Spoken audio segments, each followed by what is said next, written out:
Beredar video detik-detik sepeda motor Thunder terbakar usai isi BBM di SPBU Kunjang, Kediri, Jawa Timur, Kamis, tanggal 24 Juni tahun 2021. Informasi yang dihimpun, sepeda motor awalnya mengisi BBM. Setelah selesai mengisi BBM, sepeda motor menepi karena mesin susah untuk dinyalakan.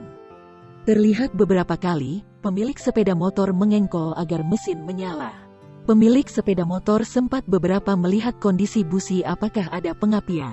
Tak lama kemudian, pemilik sepeda motor kembali mengengkol agar mesin menyala.